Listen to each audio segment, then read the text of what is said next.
Hi there everyone, back again, and this time for this video I am going to be engraving a leaping salmon. Now it is a commission. I have already partly sandblasted it. It's quite a heavy decanter. I have, well, first of all you can see the inscription that's on there already. Hopefully if I stand back like that, there we go. And I have sketched roughly the leaping salmon in amongst the letters. So we've got the name. Oh gosh, it's so heavy. Ooh. There's the name there, and I've got the salmon leaping over the top. I've just sketched it on with a thin permanent pen, and the lettering underneath there, and I've put a few little droplets, some little droplets on to make it a little bit more realistic movement wise, you know what I mean. I think that's important, just to give it that extra. Even I reckon even one droplet will bring it to life more. Anyway, so this is going to be interesting. I haven't done a fish for a while. I used to do so many. They're quite popular, and they are rather fun. So without further ado, let's the glasses, the mask, the headband magnifier, and off we go.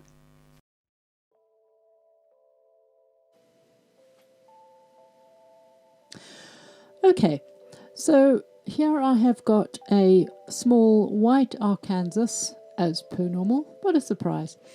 And I am doing a very basic outline of our fish with the white background, of course, so I can see what's going on. And then once I have finished this outline, I will remove the white background so we can start filling it in.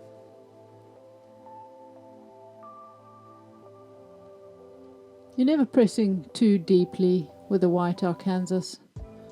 It cuts in quite easily. And of course, as usual, it's the half tone that if I wanted to make the edges dark, which I do in this case, certainly at the top, it's very easy to polish. And here I'm doing the little eye. Not too deep. This commission is of a certain cost, and therefore I am not doing a deep intaglio engraving. There are areas that will have some relief, of course. It's a lovely thick crystallite, so I can make use of that. But overall, I am not going to be doing a deep intaglio. So what I'm trying to say is I don't want the eye to be too deep, otherwise it will be popping out, but we will make it look really nice and real. Now you'll notice I've moved off the fish, and I am just going deeply in this case and flicking the little droplets. They are really, really effective. This white Arkansas cuts very easily into the glass. So I press slightly harder, certainly not too hard, and I flick it back. And so it creates this little droplet effect. Obviously the little flick is in the direction that I want, depending on where the water is flicking about. There we are. So we can see what's going on now. Nice and clear. The lettering, by the way, of course, I sandblasted.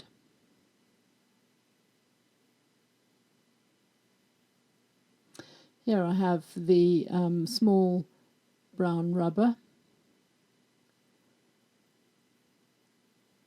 And the first thing I am doing is polishing out my little droplets. as I haven't used a diamond, I've gone straight in with the white Arkansas. Excuse this action. I was trying not to get my head in the way, and so I really wanted to get into that one. And it was misbehaving because of the direction of it. These were polishing quite easily at an angle, so that's all right.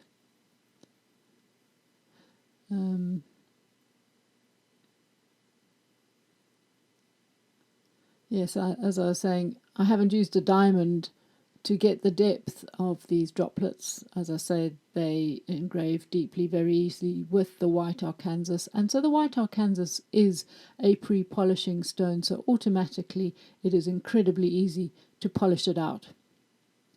And actually later on in this video, I actually, as I'm wiping the water off the glass, I'm trying to wipe the droplets that I've engraved off as well, because they are so realistic.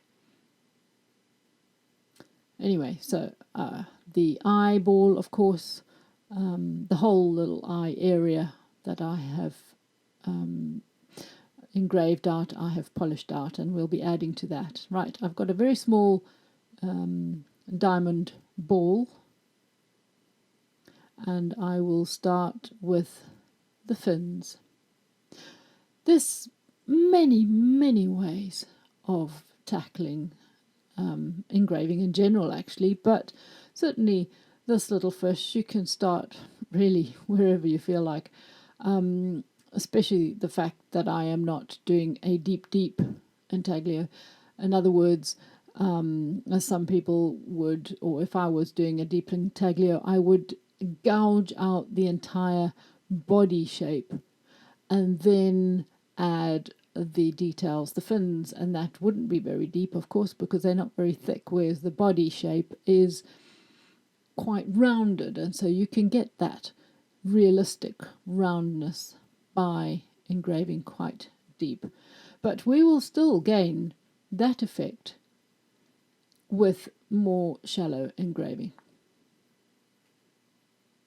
Now these little ridges, as I say, it's sort of semi deep here and there. I'm engraving these little ridges relatively deep, just so that I can easily shade the in-between. It's just giving the effect of the ridges. You do this very slowly and very carefully. You do not want to go offline, because there's nothing worse than a little fish fin where you can see that your lines have become wobbly. And believe me, when you start going off, like if one slightly crosses the other by mistake, it is really hard to adjust that and get two perfect lines, because then you have taken away some of the surface already where it's crossed, and you just never get the same effect. So you really don't want to do that in this case. You want to get these lines correct first time. And I hope I'm not scaring you. It is not scary. Not at all.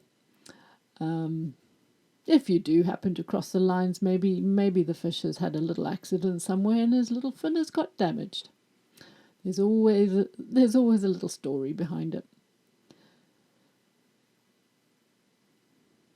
So now in between where I have where it's expanded at the end and you've got the little dark gaps, I'm just gently flicking a line backwards into that.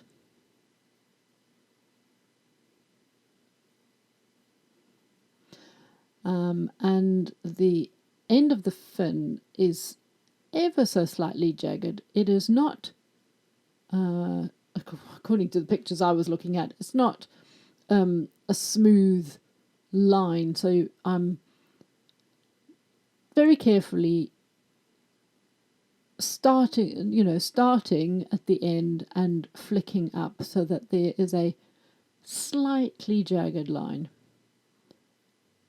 I hope I'm making myself clear. I wish I could point to it. Maybe when I'm editing further, I will be able to. I might be able to draw on the screen with this fancy new program. It is ever so clever. I'm slowly getting used to it.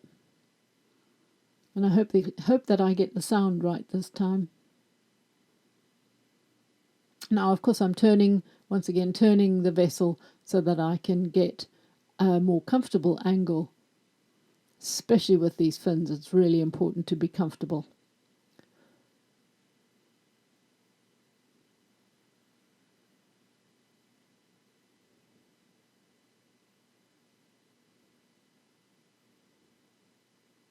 Come on, Liz, what you doing? I know what's happening here is I'm too lazy and the decanter is not sitting very securely. And it's really silly because I can see it moving and I know it's moving. So in this case, I'm going to get fed up just now and I'm going to put a little plastic square underneath it. Now, I didn't edit this out because I wanted to show you that it is really important to make sure that you get comfortable properly. Don't take shortcuts. It could have been disastrous. I could have slipped out and yes, he could have had a severely damaged fin. Right, so back to these little neat lines.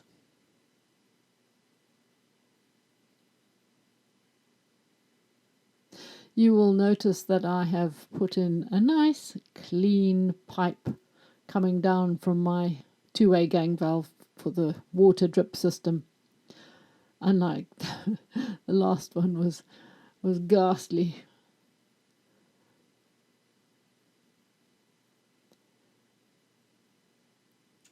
Yes, I know that it is an idea to soak it in bleach. I might take the other tube and soak that in bleach. Like one of my patrons said on the live chat. So I must do that. Because there's nothing wrong with the pipe. It just is full of little noo-noos. Okay.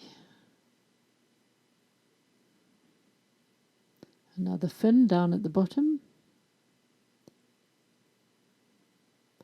Lots of water with this job. Just making sure that it is a perfectly neat cut. And it certainly is. These lines are, if you know how to draw a vector drawing on the computer, where you have the least nodes, it's ever so smooth. From one point to the other, if there's only 2 nodes, that is a smooth line. And when you're using water, that is what you can produce, a really smooth line. If you've got good glass and a good new little diamond like this. Now this fin in the middle of the fish, when I say in the middle, within the body of the fish, that'll change a few times. I'm just engraving it in place now like I've done the other basically, but you will see it change because it ends up being quite dark with a few little white highlights in it. But I'm sort of playing with it at the moment because sometimes these things just develop. Sometimes I'm not really sure how it's going to finish, how I'm going to decide to finish it. And it does change a bit.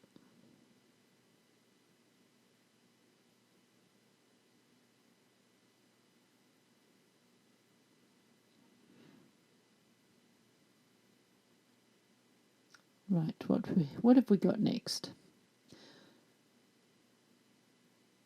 That is a white Arkansas again, and I'm starting to blend in because I know that this has to be dark now. And so I'm flicking in over the white lines and sort of kind of blending it together. And I will define those fin marks later on. It is slightly deeper because this little fin is to be appearing as though it's on the outside of the fish, of course, not buried inside the fish. Which sounds strange to go deeper, but of course, the deeper you go, the more it appears to be coming outwards. Now, of course, I would not have done that fin yet if I had done a deep engraving of the entire body first. Then I would be engraving the fin on top of that. But you will see how I blend it all in later on. So here are these little, what do we call them? Gills? Gosh, yes, gills, I think. The little diamond that I'm using. And there I have gone round the outside of the eyeball. Maybe it's part of the eyeball, but you will see that will develop a bit.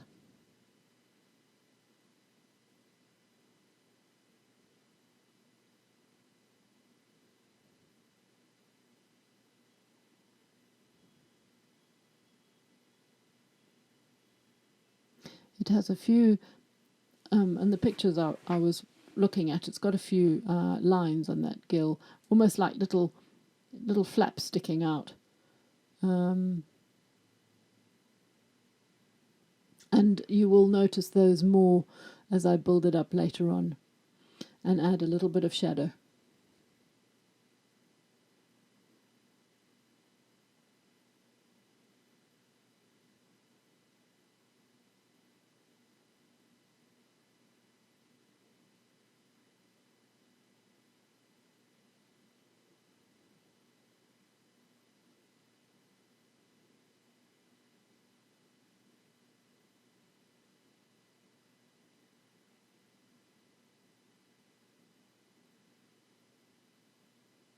I should have sped this up a little bit, actually. What I tend to do is I zoom along and cut and edit out bits of the main video and then add my voiceover. Right, what have we got here? We have got a jolly big diamond burr, and I might have used this had I gone deep initially of the whole body with the same sort of action, but obviously taking much longer normally. But in this case, as I say, it is not that deep, but it is important to get the general flow of it. Get it nicely smooth. When I say it's smooth, it's not smooth. This is a very coarse diamond burr, and I'm wanting a slight bit of texture. And you will see the way I'm flowing it, the strokes in a certain direction, slightly rounded, because this does help show or depict the fish as being round. And it's quite amazing, just a simple action like that, because of the texture with showing slight lines, giving that impression. It's really quite amazing. And because this is an enormous burr, I am not taking it right to the edges, obviously, because otherwise you'll go over the edges and you make a mess and your fish will become somewhat deformed as you try and fix it. So I just wanted to fill in that larger area with it initially. And now I have got a smaller diamond, and I will be beginning to blend in from the outside in, using the same sort of actions. Now, this salmon, they don't have big, noticeable scales. The scales, certainly when it's reduced down to this size, which is all of a matter of maybe 7 centimeters width there, those scales are really small. And so all I will be doing is giving the impression of scales, very slightly. And this rough texture, it's rough without being chippy. It's a good rough engraving. It is giving you an impression of some sort of texture. You'll see later on that it is enough, apart from a few little sparkles that I add in amongst the black dots that we have to add in as well, which is part of the decoration on this fish. The decoration. But the little scale sparkles will add in later on. It's like engraving a house that's made of brick. You're not going to engrave every little brick, that is for sure. You're only going to engrave an impression of them. So the line that I'm doing on the edge of this fish is not very, very deep. I don't want it to look flat. I've gone ever so slightly deeper in the middle, and therefore I want the edges to be not quite so deep. And especially as I may be shadowing the edges slightly, mainly on the top. So you really don't want, if I make that line very deep compared to the blend in the middle, it's going to look, it really is going to look like it's a petal. Or like one of those fish that you used to get out of a Christmas cracker and you put them in your hand. And the warmth or the moisture of your hand used to make the fish curl. Do you remember that? Those were good fun. They're about the most entertaining things we used to get in a Christmas cracker. Anyway, that's what your fish would look like if I engraved that thin line round the edge deep. So I'm very careful to blend it in to the middle. So it sort of just grades throughout. Yeah, I know it doesn't look like I am, but I do, I promise.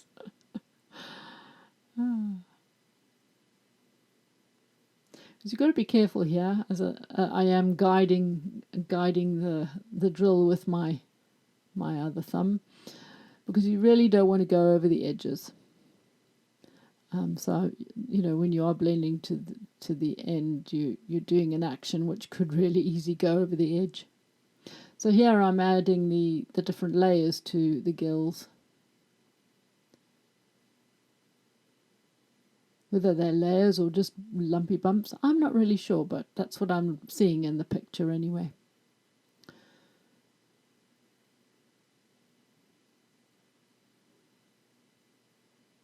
Not going very deep. Just blending it nicely.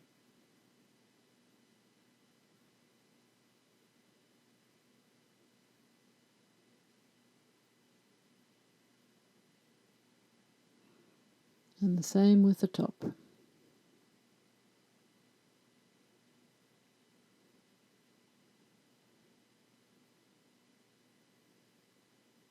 Turning the vessel around again for the same reason as we did before, is to be more comfortable.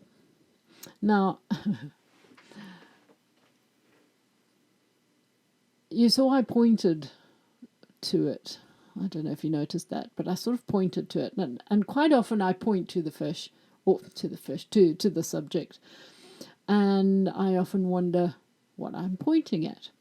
And of course, when I was engraving this, I realized that I quite often point, and I'm pointing and looking at my tiny, tiny little monitor. A monitor? Is that the right word? The little screen on the video camera, which I can't see very well, but I can see a great big fat finger. And if I can see the end of my big fat finger, then I know that the subject is within the screen, and that is why I keep pointing at it.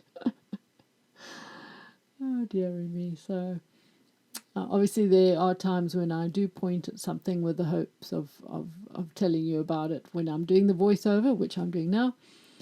But in most cases, I'm just checking out the position on the screen.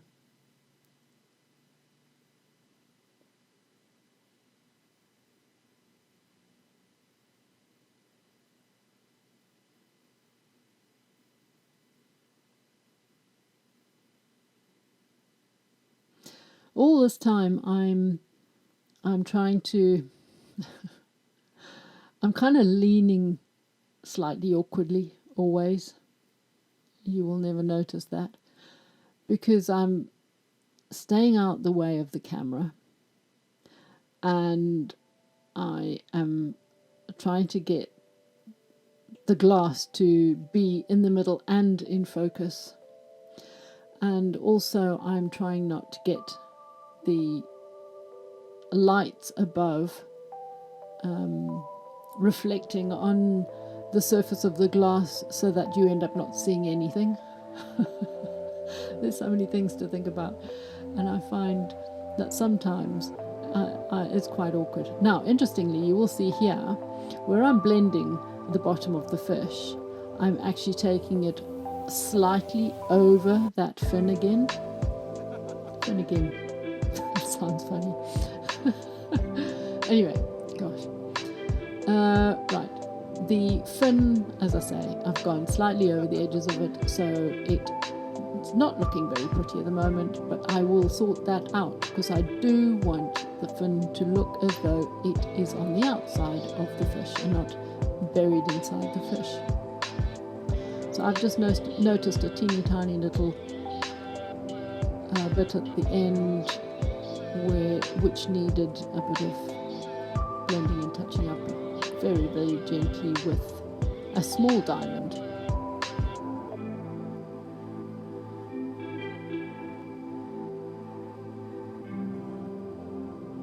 I cringe when I see myself picking up those burrs now. I haven't got my acrylic nails on, so I do my own acrylic. Yeah, I've got the white Arkansas in the drill, and I'm now going over this fin again.